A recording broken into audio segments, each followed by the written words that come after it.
Dear student, welcome to third lecture of thermodynamics. देखिए, आज के लेक्चर में हम जो है स्पेसिफिक हीट कैपेसिटी इससे स्टार्ट करेंगे। अब देखिए, स्पेसिफिक हीट कैपेसिटी हमने यहाँ लिखा है। तो ये जो स्पेसिफिक हीट कैपेसिटी को समझने से पहले हीट कैपेसिटी क्या होती है, ओके, हीट कैपेसिटी क्या होती है पहले हम ये समझेंगे।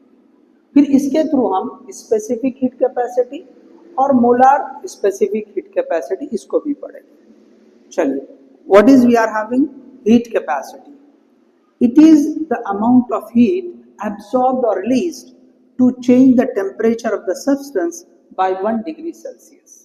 तो ये जो हीट कैपेसिटी है, किसी भी ऑब्जेक्ट के टेम्परेचर को 1 degree Celsius, okay, 1 degree Celsius बदलने के लिए, किसी भी सब्सटेंस के टेम्परेचर को 1 डिग्री या 1 केल्विन बदलने के लिए जितनी हीट देनी पड़ती है या उससे निकालने पड़ेगी। ओके, टेम्परेचर अगर हम हीट देंगे तो टेम्परेचर बढ़ेगा, उससे हीट निकालेंगे तो टेम्परेचर कम होगा। तो यहाँ पे आप गिविंग द टेम्परेचर या रिलीजिंग द टेम्परेचर या गिविंग को एब्जॉर्ब्ड, ओके, जैसे वर्ड यूज किया है एब्जॉर्ब। तो टेम्परेचर कम करें या बढ़ाएं, but there is a change of 1 degree Celsius या 1 केल्विन। तो किसी सब्सटेंस को, गौर से सुनिए, किसी सब्सटेंस को हम जो है कितनी हीट दे रहे हैं कि उसका टेम्परेचर 1 डिग्री सेल्सियस बढ़ जाए, या उससे हीट को रिलीज करवा रहे हैं कि उसका टेम्परेचर 1 डिग्री सेल्सियस कम हो जाए। तो इसको कहते हैं heat capacity. Okay, heat capacity. तो यहाँ पे सिंपली एक बार पढ़ लीजिए, it is the amount of heat absorbed और release to change the temperature of the substance by 1 degree Celsius और 1 केल्विन। देखिए, जब हम टेम्परेचर के चेंज की बात करते हैं तो वो आप टेम्परेचर सेल्सियस में बोले या फिर आप जो है केल्विन में बोले, वो एक ही बात होती है। ठीक है, चलिए अब यहाँ पे देखें दूसरा, स्पेसिफिक हीट कैपेसिटी। अब ये जो फर्क दिख रहा है, यहाँ हीट कैपेसिटी नहीं, यहाँ स्पेसिफिक हीट कैपेसिटी लिखा है। देखो, ये जो हीट कैपेसिटी, इसको कैपिटल एस से लिखा है, इसको हमने कैपिटल एस से लिखा है, और स्पेसिफिक हीट कैपेसिटी को ये स्मॉल एस से लिखा हुआ है। ओके, अब देखिए ये क्या है, दोनों में फर्क देखते चले। सेम वैसे ही लिख रहे हैं, it is the amount of heat, sorry यहाँ पे अमाउंट ऑफ हीट लिखे, पर यूनिट मास। तो ये इतना चेंज आ गया, पर यूनिट मास। ओके, यहाँ पे पर यूनिट मास नहीं था, बस यहाँ पे चेंज आया पर यूनिट मास, इसके अलावा कोई चेंज नहीं। तो यहाँ पे क्या बात कर रहे हैं हम, it is the amount of heat per unit mass absorbed or released to change the temperature of the substance by 1 degree Celsius और 1 Kelvin। तो सिंपली यहाँ पे हम पूरे सब्सटेंस की बात कर रहे हैं, और यहाँ पे क्या बात कर रहे हैं, उस सब्सटेंस के, ओके, विथ मास हम चेंज कर रहे हैं कि उस सब्सटेंस के पर यूनिट मास का टेम्परेचर। ओके, सपोज किसी सब्सटेंस का मास जो है 10 kg है, तो 1 kg मास का टेम्परेचर 1 डिग्री सेल्सियस बढ़ाने या कम करने के लिए, ओके, जो एनर्जी एब्जॉर्ब करेंगे या रिलीज करेंगे, उसको हम कहेंगे स्पेसिफिक हीट कैपेसिटी। थोड़ा सा इसको मैं इलॉबरेट कर रहा हूँ। देखिए, पहले हम सपोज बढ़ाने की बात करते हैं, 1 डिग्री सेल्सियस टेम्परेचर बढ़ रहा है, तो अगर किसी सब्सटेंस के 1 kg मास का टेम्परेचर अगर हमको 1 डिग्री सेल्सियस बढ़ाना है, तो उसके लिए कितनी हीट देनी पड़ेगी?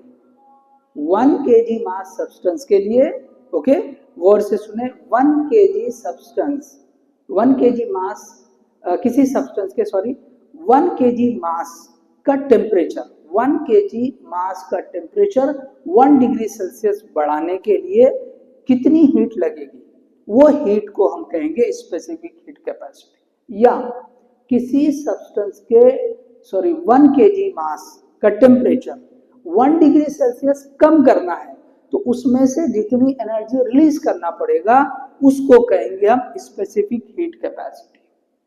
अब फर्क समझ ले, दोनों में फिर से बोल रहा हूँ, यहाँ पे पूरे सब्सटेंस के टेम्परेचर में 1 डिग्री सेल्सियस चेंज लाना है, सपोज यहाँ बढ़ाना है, तो कितनी हीट देनी पड़ेगी? पूरे सब्सटेंस के टेम्परेचर में 1 डिग्री सेल्सियस बढ़ाना है, उसका टेम्परेचर, तो कितनी हीट देनी पड़ेगी, वो होती है हीट कैपेसिटी।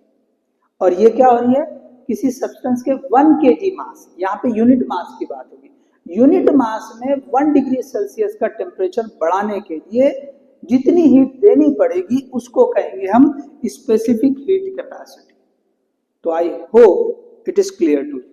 यहाँ पे पूरे सब्सटेंस की बात हो रही है, यहाँ पे यूनिट मास सब्सटेंस की बात, यूनिट मास सब्सटेंस की कर रहे हैं। तो यहाँ फॉर्मूला बनेगा S is equal to delta Q by delta T divide by M. यहाँ पे फॉर्मूला देखे, simply delta Q by delta T, heat per unit temperature, okay, 1 degree Celsius, यहाँ लिखा है per degree Celsius, okay, substance by 1 degree Celsius. तो यहाँ पे simply change in heat divide by change in temperature, so that is we are having heat capacity. लेकिन यहाँ पे अगर देखेंगे तो ये देखिए यहाँ पे मास आ रहा है, तो स्पेसिफिक हीट कैपेसिटी हो जाएगा delta Q divide by M into delta T. तो यहाँ इसकी यूनिट और इसकी यूनिट भी देख लो, यहाँ पे ऊपर हीट एनर्जी है तो उसका यूनिट जूल और टेम्परेचर केल्विन, ऐसा यूनिट केल्विन होता है, तो जूल पर केल्विन। यहाँ पे देखिए आप, ये जूल के मास के लिए केजी, टेम्परेचर के लिए केल्विन, तो यहाँ जो यूनिट आ रही है जूल पर केजी केल्विन, ये जो है स्पेसिफिक हीट कैपेसिटी की यूनिट आ रही है। अब इसी को हम जो है ना, ये हीट के लिए ये फॉर्मूला जो है कई सारी जगह यूज होता है, इसलिए मैंने इसे लिखा है delta Q is equal to M S delta T, okay, M S delta T, जो मल्टी कंसेप्ट क्वेश्चन है, जहां पे थर्मल एनर्जी की बात हो रही है तो वहां पे ये यूज होता है। जैसे कि थर्मोडायनामिक्स से पहले थर्मल प्रॉपर्टीज ऑफ मैटर है, वहां पर ये सारी चीजें हैं।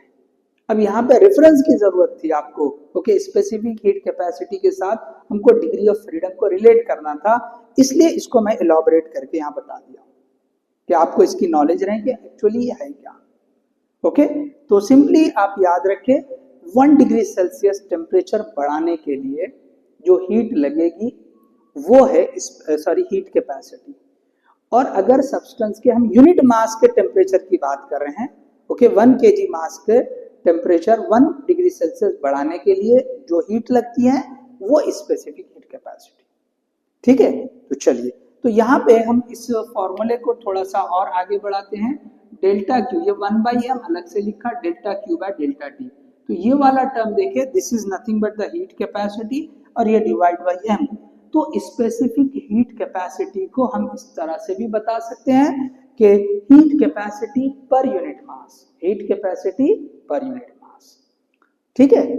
सो आई होप क्लियर हो गया आपको ये, ठीक है। अब देखिए एक और हीट कैपेसिटी पढ़ना है, मोलार स्पेसिफिक हीट कैपेसिटी। तो चलिए मैं, आप ये कॉपी करें, मैं इधर का रफ करता हूं। चलिए पॉज करके कॉपी कर लिया होगा आपने, आगे बढ़ेंगे हम। तो हेडिंग लगाएं, molar specific heat capacity, okay, molar specific heat capacity, molar specific heat capacity. So this is denoted by C. Okay, this is denoted by C. अब देखिए ये सिंपली जैसे हमने यहाँ लिखा है ना, एग्जैक्टली ऐसी है। यहाँ पर यूनिट मास की बात होती है, जो सिंपली स्पेसिफिक हीट कैपेसिटी है वो simply with respect to mass है, ओके। यहाँ पे विथ रिस्पेक्ट टू मोल लिखेंगे हम, तो ये सिंपली डेफिनेशन ऐसी हो जाएगी, ये it is the amount of heat, okay, per mole absorbed or released to change the temperature, to change the temperature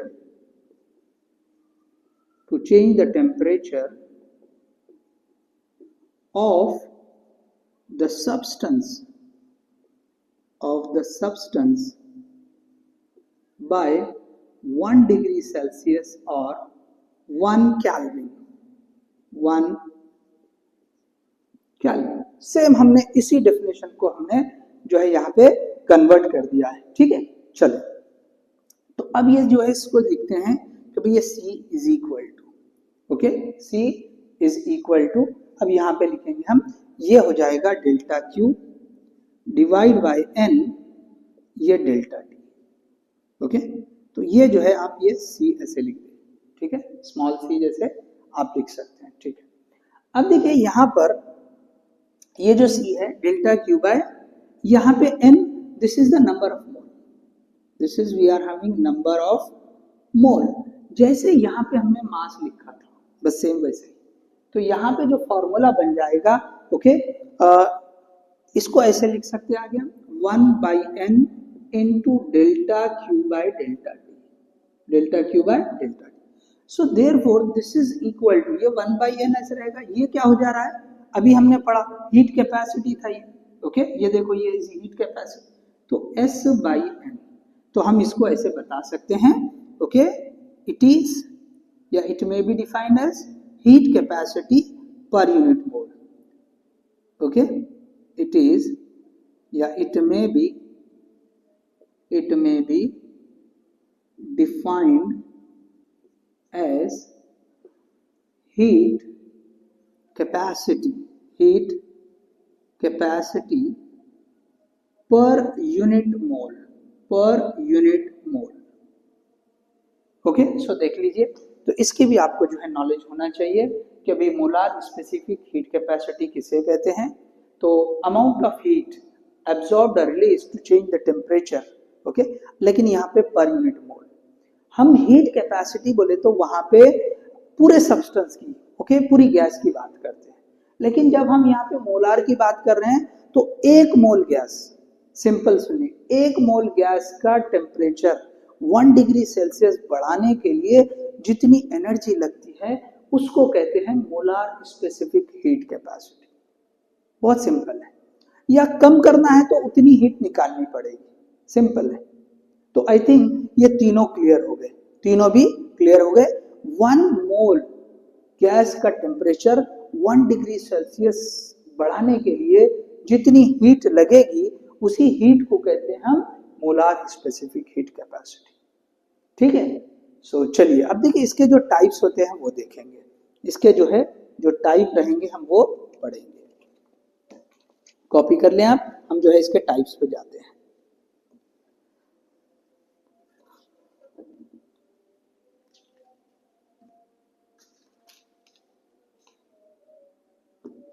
okay, चलिए तो इधर का हम रब कर देंगे, ठीक है, ये रब कर देंगे, हम इसको कंटिन्यू कर रहे हैं, ठीक है।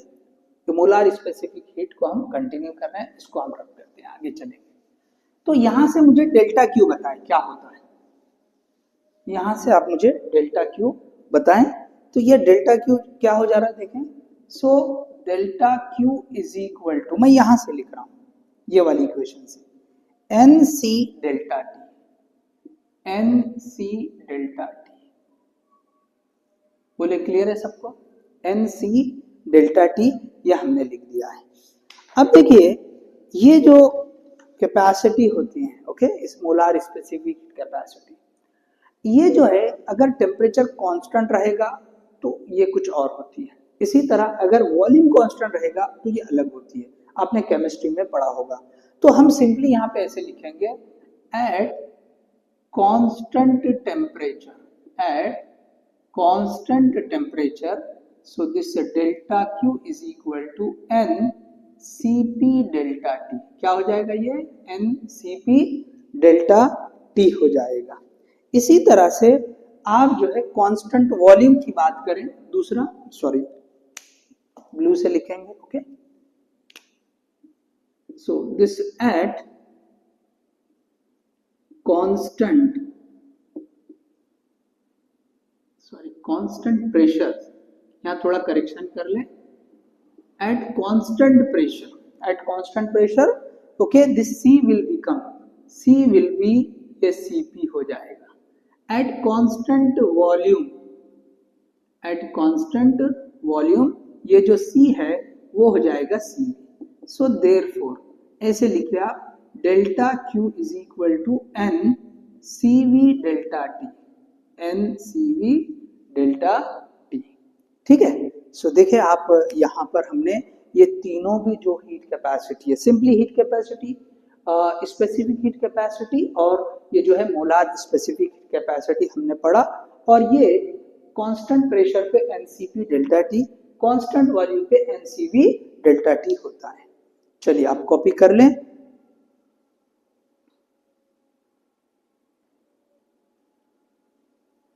चलिए कॉपी कर लिया। अच्छा, अब यहाँ पे देखिए इनको जो है ना इक्वेशन 1 और 2 देंगे। This is equation 1 and this is, चलो इसको जो है 2 दे दें। चलो कोई, ओके। अब देखिए ये जो सीवी सीपी, ओके, ये जो मोलार स्पेसिफिक हीट कैपेसिटी है, अब यहाँ पे हमको इसको डिग्री ऑफ फ्रीडम के फॉर्म में लिखना है। तो चले मैं इसको आगे बढ़ाता हूँ, इसके आगे जो हम कंटिन्यू करेंगे, हम जो है हेडिंग लगाएं। चलो नेक्स्ट हेडिंग लगाओ। अब देखिए ये छोटे छोटे रिलेशंस आपको बहुत यूजफुल रहेंगे, न्यूमेरिकल्स के लिए बहुत काम आएंगे। तो पहले हेडिंग लगा दो सीपी एंड सीवी। हेडिंग लगाएं आप, CP and CV in terms of degree of freedom, in terms of degree of freedom, okay. ये ऐसे आप जो है लगा दें। आप चाहे तो यहाँ पे ऐसे एफ लिख दे, कोई बात नहीं, ये ऐसे आप एफ लिख सकते हैं, फिर यहाँ पे, ठीक है। अब देखिए एक पॉइंट आपको याद रखना है, यहाँ पे मैं मेंशन कर रहा हूँ, एट कांस्टेंट वॉल्यूम। एक पॉइंट आप याद रखो, जब हम फर्स्ट लॉ पढ़ेंगे, okay, first law of thermodynamics, वहां पे ये क्लियर हो जाएगा। बाय दैट टाइम सिर्फ आप याद रखें, eight constant volume, eight constant volume change in heat, change in heat, that is delta Q, is equal to change in internal energy, जिसको हम डेल्टा यू से डिनोट करते हैं, ओके, डेल्टा यू से जो है हम डिनोट करते हैं। तो आप क्या करेंगे, यहां लिखेंगे delta Q is equal to delta U, okay. किस पे बात कर रहे हैं हम, कांस्टेंट वॉल्यूम की बात कर रहे हैं, कांस्टेंट वॉल्यूम की बात कर रहे हैं, ठीक है। तो देखो हमने ये ऑलरेडी पढ़ा है, क्या फॉर्मूला पढ़ा है, n into 1/2 F R delta T, F R delta T. आप इसको इक्वेशन 4 दे दो, इसको इक्वेशन 4 दे दो, और आप देखें यहां पर कि ये इक्वेशन 2 है, सॉरी इक्वेशन 1 2 3 दो, सॉरी इसको ये 3 दे दिया हमने। अब देखिए इक्वेशन 2 और 3 को देखो, ओके, दोनों भी हमने जो है ये चेंज इन हीट के लिए है। सो from equation 2 and 3, okay, equation 2 and 3, देखो ये n है, आप ये टर्म देखो और ये वाला टर्म देखो, ओके। चलिए इसको मैं रेड से थोड़ा सा राउंड करता हूं, ये वाला हिस्सा हम जो बता रहे हैं, ये वाला हिस्सा यहाँ पे देखो, आप कंपेयर करेंगे, ये n, ये डेल्टा टी, ये delta T. So from equation 2 and 3 we will get, okay, CV is equal to, okay, 1/2 FR। So this is, we have got the relation, इसको आप इक्वेशन 4 बोल दो, CV और डिग्री ऑफ फ्रीडम के बीच में relation, CV और degree of freedom के बीच में रिलेशन देख लीजिए आप, ओके। हमने क्या लिखा, देखिए ये इक्वेशन हमने सेकेंड वाला लेक्चर में जहां एंड किया था, okay, law of equipartition energy, वहां पे लास्ट में हम ये इस इक्वेशन पर पहुंचे थे, delta U is equal to this one. और हमने यहां मेंशन किया कि भाई ये जो इंटरनल एनर्जी होती है, okay, change in internal energy is equal to change in heat, किस कंडीशन में, जब हम कांस्टेंट वॉल्यूम की बात करते हैं, जब गैस कांस्टेंट वॉल्यूम पर है, तो ये रिलेशन जो है होता है। तो ये वाला रिलेशन फिर से मैं बोल रहा हूं आपको कि आप जो है नेक्स्ट हम जो फर्स्ट लॉ ऑफ थर्मोडायनेमिक्स हम जब पढ़ेंगे तो वहां पे ये आपको प्रूफ हो जाएगा, ओके, ये इक्वेशन आपको आ जाएगी, delta Q is equal to delta U, ये प्रूफ हो जाएगी। अब यहाँ पे हमको इनके रिलेशन देखना है, इसके लिए by that time just remember, क्या रिमेंबर करना है, at constant volume delta Q is equal to delta U. Clear है? चलो, तो हमने ये इक्वेशन यहां से हमने अभी जो लिखी और ये इक्वेशन इक्विपार्टीशन ऑफ एनर्जी से लिखी है, इन दोनों को कंपेयर करके सीवी लिखा हमने 1/2 एफ इंटू आर। ठीक है, क्लियर। चलो आगे बढ़ते हैं हम। अब देखिए ये इधर वाला मैं रब करता हूं, ठीक है, इसकी जरूरत नहीं, ये हो गया है, यहां मैं आगे रब करता हूं। चलिए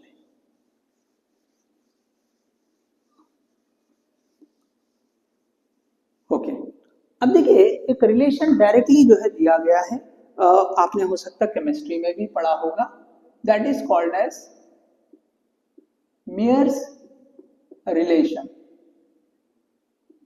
मेयर्स रिलेशन, तो मेयर्स रिलेशन क्या है? So it is the difference of the Cp and Cv, Cp and Cv that is equal to R। तो आपने ये रिलेशन जो है केमिस्ट्री में पढ़ा होगा। अब यहाँ पे उसका डायरेक्ट यूज है कि भाई ये मेयर रिलेशन क्या होता है, तो Cp minus Cv is equal to R। अब देखो इसके थ्रू ये हम लिख सकते हैं Cv प्लस R। तो अभी हमने Cv को डिग्री ऑफ फ्रीडम के फॉर्म में लिखा 1/2 Fr प्लस R। तो अगर आपने ये R कॉमन ले लिया, so you will get 1/2 F plus 1, 1/2 F plus 1, या सिंपली आप ये जो है this is we are having Cp।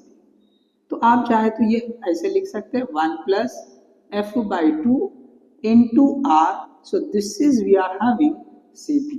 चलिए इसको मैं जो है हाईलाइट कर देता हूं और यहां पे ये वाला, ठीक है, तो Cp और Cv।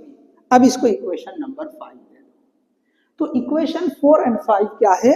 Cp और Cv का डिग्री ऑफ फ्रीडम के साथ रिलेशनशिप है, डिग्री ऑफ फ्रीडम के साथ रिलेशनशिप है। ठीक है, तो ये जैसे मैं बता रहा हूं कि ये बहुत यूजफुल है, न्यूमेरिकल्स में ये डायरेक्ट यूज होने वाले हैं। ओके, चलिए हम आगे बढ़ते हैं।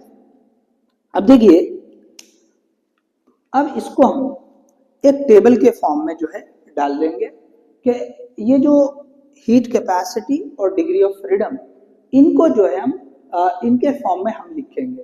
तो चलिए क्या होता है यहाँ पे, एक छोटा सा मैं टेबल, चलिए ये कहाँ तक आता है मैं देखता हूँ। यहाँ पे मैं एक टेबल जो है से बता देता हूँ, एक छोटा सा टेबल बना दे, हम समराइज कर लेंगे इसको हम जो है ना समराइज कर लेंगे। ठीक है, इसको हम समराइज कर लेंगे। ये यहाँ पर ये एक आप ऐसे बना दे और दूसरे दो, ये जो दो टाइप के जो हमारे पास कैपेसिटीज है उसको हम रिप्रेजेंट कर देंगे। तो यहाँ पे ये पहले इसमें हम यहाँ पे लिखें, यहाँ एटॉमिसिटी मतलब मोनो एटॉमिक है, डायटॉमिक है या ट्रायटॉमिक है, ये हम लिख रहे हैं यहाँ पे एटॉमिसिटी। Okay, atomicity. और दूसरे में लिखेंगे heat capacity. Okay, heat capacity. आप चाहे तो यहाँ पे ऐसे लिखो molar. Okay, molar heat capacity. ठीक है, थोड़ा सा यहाँ आप समझ ले, ये मैंने लिखा है molar specific heat capacity, molar heat capacity या मोलार स्पेसिफिक हीट कैपेसिटी। ठीक है, मोलार स्पेसिफिक हीट कैपेसिटी। चलिए अब इसमें जो है हम 3 कॉलम्स बना देंगे। एक बनाएंगे मोनो के लिए, monoatomic, diatomic. Okay, this is we are having monoatomic, diatomic और ये ट्राई एटॉमिक। ठीक है, चलिए मैं लास्ट तक वहां पे कवर हो रहा है नहीं है देख चेक कर लेता हूं एक बार। यस, पूरा आ रहा है, चलिए कोई इश्यू नहीं। ओके, अब यहाँ पे हम लिख रहे हैं ये Cv और ये Cp, इधर ये वाले के लिए Cp Cv atomicity, mono atomic, diatomic, triatomic, ये लिखा है। चलिए अब देखो यहाँ पे साथ में हम यहाँ पे डिग्री ऑफ फ्रीडम भी मेंशन करते चल रहे हैं। मोनो एटॉमिक के लिए डिग्री ऑफ फ्रीडम होता है 3, डायटॉमिक के लिए होता है 5 और ट्राई एटॉमिक के लिए होता है, हम यहाँ पे नॉन लीनियर ले रहे हैं। कौन सा ले रहे हैं? Non linear. अगर मेंशन नहीं किया जाए तो ये हम कौन सा लेंगे? नॉन लीनियर लेंगे। सिंपली ट्राइएटॉमिक लिखा है तो हम नॉन लीनियर लेंगे, तो नॉन लीनियर के लिए जो डिग्री ऑफ फ्रीडम आता है वो 6 आता है। अब देखिए, अब सीपी हम जो है लिख रहे हैं, सॉरी पहले सीवी लिख रहे हैं, सीवी का फॉर्मूला ये है। अब ये मोनोएटॉमिक के लिए कितना हो रहा है, यहाँ 3 लगा दो, तो 3/2 r, ये हो गया आपका 3/2 r, बहुत आसान। डिग्री ऑफ फ्रीडम मोनोएटॉमिक के लिए 3 है, 3/2 r। इसी तरह डायटॉमिक के लिए क्या हो जाएगा, 5/2 r, ये हो जाएगा 5/2 r। इसी तरह से अगर इसको लिखेंगे हम ट्राइएटॉमिक के लिए 6/2, मतलब ये सिंपली हो जाएगा 3r। देख लीजिए कैसे बताया मैंने, ये जो सीवी का फॉर्मूला, इसमें ये मोनो एटॉमिक जो मॉलिक्यूल होगा उसके डिग्री ऑफ फ्रीडम रखा है, सो 3/2 r। डायटॉमिक के लिए 5/2 r और ट्राइएटॉमिक के लिए 6/2 3r। इसी तरह आप सीपी के लिए लिखेंगे तो सीपी का ये फॉर्मूला है। तो अब आप क्या करेंगे, पहले मोनो एटॉमिक के लिए ये 3 है, 3/2 मतलब 1.5 प्लस 1, तो ये 5/2 हो जाएगा। ये कितना हो जाएगा, 5/2। देखो यहाँ आप चाहे तो वर्कआउट कर सकते हैं, किसी को अगर नहीं समझ रहा है तो यहाँ पे मैं इसकी वर्कआउट बता सकता हूँ। ये 1 plus 3/2, so that will be equal to 5/2 हो जाएगा। तो ये आएगा आपका 5/2 r। कितना आ जाएगा, 5/2 r। इसी तरह अगर हमने ये डायटॉमिक के लिए रखा, यहाँ पर डायटॉमिक के लिए 5 रखा, 5/2, ओके, 2.5 प्लस 1 3.5, सो 3.5 को क्या लिख सकते हैं हम, 7/2 लिख सकते हैं, 7/2 r। और फाइनली यहाँ पे 6 है, तो 6/2 3 होगा, 3 प्लस 1, तो ये आ जाएगा 4r। देख लीजिए आप, ओके, चेक कर लीजिए।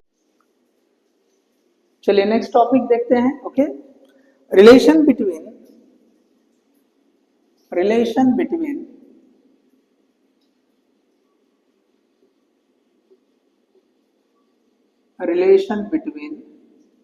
CP and CV.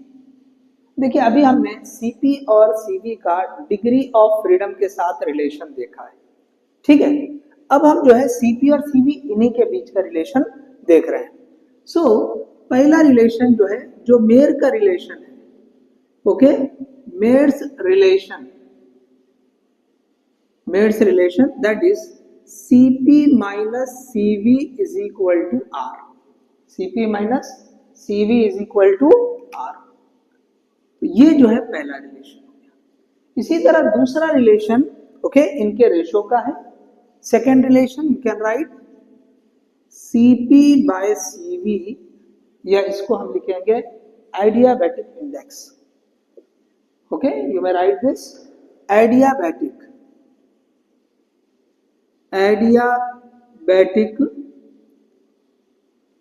Index.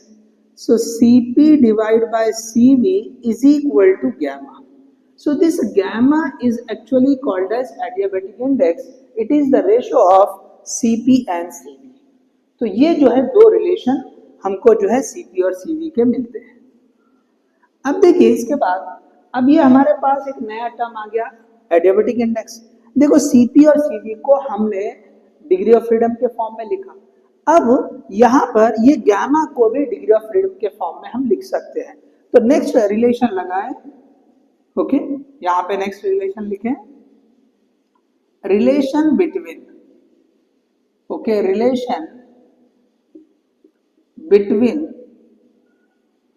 Gamma and CP and Cv, gamma and CP and CV.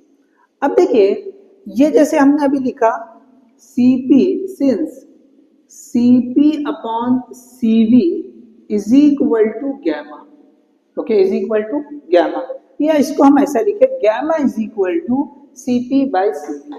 Okay, we can write this way, gamma is equal to, okay, gamma is equal to Cp upon Cv। अब देखिए अभी हमने Cp को derive किया था, okay, 1 plus f/2, 1 plus f/2 into R, और Cv लिखा था 1/2 fr, r से r चला गया। अब आप इसको सिंप्लीफाई करें तो this gamma is equal to ये देखो ये f नीचे 2 ऊपर जाएगा, 2 ऊपर ले लिया हमने, यहाँ पे इसका एलसीएम 2 ले लो, सो 2 1 जा 2 प्लस f, ओके, तो ये 2 और ये 2 cancel and you have got 2 plus f divide by 2. So therefore you will get this gamma is equal to, इसको सिंप्लीफाई करें, 2 by 2 plus f by 2, okay, तो ये हो जाएगा आपका 1 plus f by 2, okay, 1 plus f, sorry उल्टा हो गया, ये यहाँ पे f है, सॉरी थोड़ा करेक्शन कर लें यहाँ पर, ओके, सो ये होगा 2 by f plus f by f, तो ये f by f कैंसल होके ये हो जाएगा 2 by f प्लस 1, सो यहाँ पे गैमा आ गया, ओके, 1 प्लस 2 by f, तो आप जो है ये इसको ओके इस तरह से बता दें, दिस इज द रिलेशन। अच्छा, हम नंबर देते चल रहे थे, सपोज हमने जो है नेक्स्ट कहाँ तक दिया है, 4 तक दिया शायद, तो ये 5 कर लो, इसको 6 कर लो and this will be 7, equation number 7। अब देखिए ये जो फॉर्मूला हमने लिखा है, ये हमने गैमा को डिग्री ऑफ फ्रीडम के फॉर्म में पूछा है, लिखा है, सॉरी, अगर डिग्री ऑफ फ्रीडम दे और आपसे पूछे कि भाई आपको गैमा का वैल्यू बताओ, तो ये फॉर्मूला यूज करेंगे। लेकिन ऐसा भी हो सकता है कि आपको गैमा का वैल्यू दे और डिग्री ऑफ फ्रीडम पूछे, तो यहीं से हम ये डिग्री ऑफ फ्रीडम भी पता कर सकते हैं, okay, from this equation 2 by f is equal to gamma minus 1, we can write this one. So इसी को हम लिख सकते हैं, इसको उल्टा कर दें, ओके, इसको जो है रेसिप्रोकल ले लें, तो f by 2 is equal to 1 by gamma minus 1, 1 by gamma minus 1। चलिए आगे हम जो है थोड़ा इधर वर्कआउट करेंगे, चलिए आप कॉपी कर लें जल्दी से, यस कॉपी, चलिए तो आगे बढ़ेंगे हम, चलिए तो इसके आगे मैं यहां लिखता हूं, इसको रब कर दे रहा हूं, चलिए तो ये क्या हो जाएगा, okay, this will B, now this f will be, therefore f is equal to, you will get this 2, you will get that side, okay, so 2 divide by, okay, gamma minus 1, okay, you will get 2 divide by gamma minus 1, so this is, we have got the formula for degree of freedom in terms of, okay, gamma, तो इसको आप next number दे दो, सो 8। तो यहां पे हमने Cp Cv, okay, Cp और CV,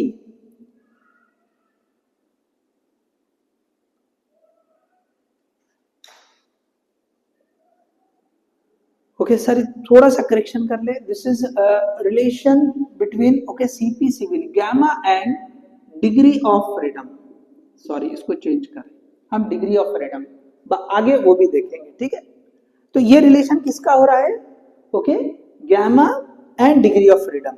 तो यहाँ पे हमने गैमा की इक्वेशन, देखो यहाँ पे करेक्शन करो हेडिंग में, relation between gamma and degree of freedom, ठीक है, तो गैमा की इक्वेशन डिग्री ऑफ फ्रीडम के फॉर्म में और डिग्री ऑफ फ्रीडम की इक्वेशन गैमा के फॉर्म में हमने लिख दी है। चलिए अब यहाँ पे एक छोटा सा टेबल जो है हम बना सकते हैं कि अगर एटॉमिसिटी रहेगी, यहाँ पे छोटा टेबल बना देंगे, चलिए ऐसा, ये हमने टेबल बना दिया, ठीक है, यहाँ पे ये टेबल में हमने यहाँ एटॉमिसिटी लिखा कि भाई मोनो एटॉमिक है क्या डाया एटॉमिक है, ठीक है, और यहाँ पे हम गैमा लिख रहे हैं, ये monoatomic, diatomic, okay, monoatomic, diatomic और ये triatomic, okay, triatomic. तो अब देखिए ये वाला हमेशा मैं कह रहा हूं non linear, okay, non linear हम लेंगे तो हमको डिग्री ऑफ फ्रीडम कितना मिलेगा, 6 मिलेगा। चले अब हम वर्कआउट करेंगे, चले पहले गामा के लिए, तो मैं मोनो एटॉमिक के लिए लिखता हूं, मोनो एटॉमिक, तो हमने गामा का फॉर्मूला लिखा, ओके, 1 + 2 / f, 1 + 2 / f, तो ये मोनो एटॉमिक के लिए f की वैल्यू 3 होती है। चलो मैं दूसरे कलर से लिखता हूँ इसको, दिस f = 3, और यहाँ पे f की वैल्यू 5 होती है और यहाँ पे f की वैल्यू ये 6 होती है, यहाँ f की वैल्यू 5, चले ऐसे लिख दें, और यहाँ पे f की वैल्यू 3 ऐसे लिख दें। अब यहाँ 1 by 1 आप रखें, 1 प्लस ओके 1 प्लस 2/3, आप इसको वर्कआउट करो, ये आएगा 5/3, कितना आ जाएगा 5/3, सो ये हो जाएगा 5/3, इसको कितना लिख सकते हैं हम 1.67। इसी तरह आप जो है नेक्स्ट डायटोमिक के लिए कीजिए, डायटोमिक, तो इसमें आ जाएगा 1 plus 2/f that is equal to, यहाँ हो जाएगा 1/2/5, जब आप इसको वर्कआउट करेंगे तो ये आ जाएगा 7/5, कितना आ जाएगा 7/5, तो ये जो है 7/5, so that is equal to 1.4। इसी तरह से आप ट्राइएटॉमिक के लिए करें, ओके ट्राइएटॉमिक, सो ये हो जाएगा 1 प्लस 2/f, सो 1 प्लस ये 2/6, तो 1 प्लस 1/3, सो ये आ जाएगा 4/3, तो 4/3 इज इक्वल टू 1.33। अब यहाँ पे देखो ये गैमा एटॉमिक मोनो एटॉमिक का सबसे ज्यादा आ रहा है, देख लिया, so gamma monoatomic is greater than gamma diatomic is greater than okay gamma triatomic. तो ये भी एक इंपॉर्टेंट रिलेशन, आप इसको याद रख सकते हैं, ओके इसको आप याद रखें, ठीक है। सो जो गैमा है okay adiabatic index for mono atomic gas सबसे ज्यादा हो रहा है 1.67, डाया के लिए 1.4 और ट्राई के लिए 1.33, ओके। तो ये हमने जो है जो इंफॉर्मेशन है गैमा की अलग अलग जो मॉलिक्यूल हैं okay mono atomic, diatomic, triatomic, उनके लिए एक टेबुलर फॉर्म में रखा और उसको कंपेयर कर लिया, ठीक है, उसको कंपेयर कर लिया। चलिए अब आगे बढ़ते हैं, लास्ट टॉपिक जो हमने यहाँ पे पहले लिख दिया था, रिलेशन बिटवीन।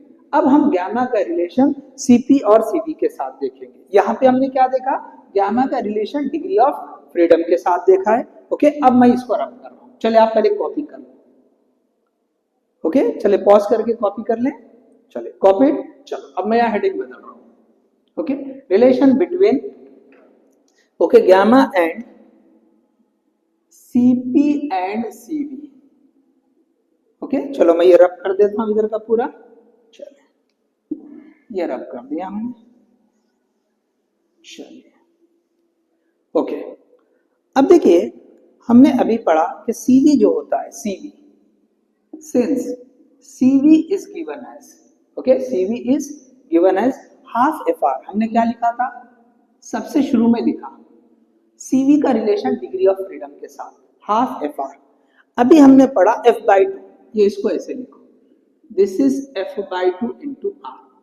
तो अभी के रिलेशन में देखो ये इसमें जो सब्स्टिट्यूट किया था ये f/2, 2 इधर लाओ तो कितना हो रहा है ये f/2, CV is equal to ये f/2 हो रहा 1 divide by gamma minus 1 into R, या सिंपली r डिवाइड बाय, चलो मैं एक स्टेप नीचे लिखता हूँ, CV is equal to r divide by gamma minus 1।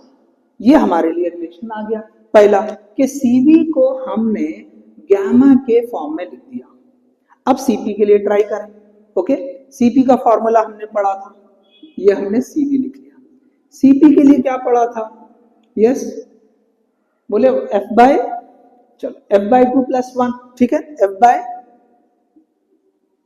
Plus 1 into are, ये हमने CP के लिए पढ़ा था। CV के लिए f/2 इंटू आर और CP के लिए f/2 प्लस इंटू आर। अब देखो यहां पर भी ये जो f/2 है वापस f/2, ये वाला पोर्शन f/2 है, देखो ये वाला पोर्शन, ये जो f/2 है ये f/2 है, this is we have written f/2 as 1 divide by 1 minus gamma.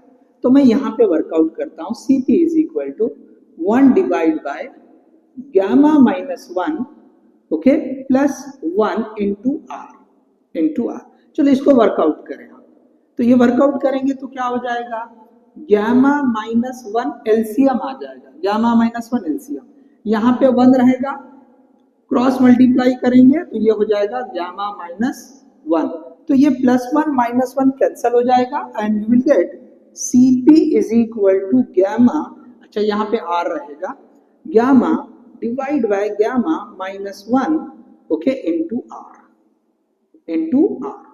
तो ये जो है आपके पास नेक्स्ट रिलेशन आ गया, CP और CV का relation in terms of gamma, Cp और Cv का relation in terms of gamma आ गया।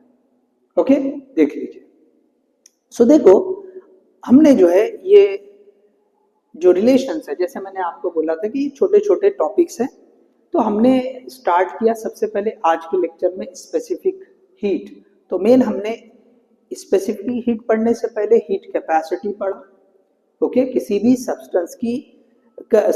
सब्सटेंस का जो टेम्परेचर है 1 डिग्री सेल्सियस चेंज करने के लिए जितनी हीट देनी पड़ेगी या निकालनी पड़ेगी, इसको हम हीट कैपेसिटी बोलते हैं। अगर हम 1 kg सब्सटेंस की 1 kg सब्सटेंस का टेम्परेचर 1 डिग्री सेल्सियस बढ़ा रहे हैं या कम कर रहे हैं, जैसे भी, तो सपोज हम बढ़ाने की बात करेंगे तो कितनी हीट देनी पड़ेगी, वो स्पेसिफिक हीट कैपेसिटी। और अगर हम 1 मोल गैस का टेम्परेचर 1 डिग्री सेल्सियस बढ़ाना है तो हमें जितनी हीट देनी पड़ेगी वो हो जाता है मोलार स्पेसिफिक हीट कैपेसिटी। तो हमने स्टार्ट में ये जो है हीट कैपेसिटीज पढ़ा। इसके बाद हमने जो है नेक्स्ट जो रिलेशन है, okay, relation of Cp and Cv with degree of freedom. Okay, Cp और Cv का डिग्री ऑफ फ्रीडम के साथ रिलेशन पढ़ा। फिर हमने Cp और Cv का आपस में क्या रिलेशन होता है वो पढ़ा। फिर हमने गामा का एडियाबैटिक इंडेक्स और डिग्री ऑफ फ्रीडम का क्या रिलेशन होता है ये पढ़ा। और फाइनली हमने जो है ये जो एडियाबैटिक इंडेक्स और Cp और Cv इनके बीच में क्या रिलेशन होता है ये हमने पढ़ा है। सो देखिए, ये सारे छोटे छोटे टॉपिक ये बहुत ज्यादा यूजफुल है, इनके ऊपर बहुत सारे न्यूमेरिकल्स बनते हैं, एग्जाम में भी क्वेश्चन आए हुए हैं। तो यहाँ पे हमने ये सारा जो छोटे छोटे टॉपिक है थ्योरेटिकली जो टॉपिक थे वो हमने कंप्लीट कर लिया। अब हम जो है ये जो लेक्चर 1, लेक्चर 2 और ये आज का जो था लेक्चर 3, इन सारे टॉपिक्स को हम जो है हम इन सारे टॉपिक के जो न्यूमेरिकल्स है वो हम नेक्स्ट वाले सेशन में हम कवर करेंगे। तो लेक्चर 1, लेक्चर 2 और लेक्चर 3 इनसे रिलेटेड जो न्यूमेरिकल्स है उसको हम सेशन 4 या लेक्चर 4 में कवर करने वाले हैं। ठीक है, सो होप आपको ये सारी चीजें समझ गई होगी, ओके, अंडरस्टूड हो गए होंगे। ओके, तो आज की क्लास में इतना ही। Thank you, all the best.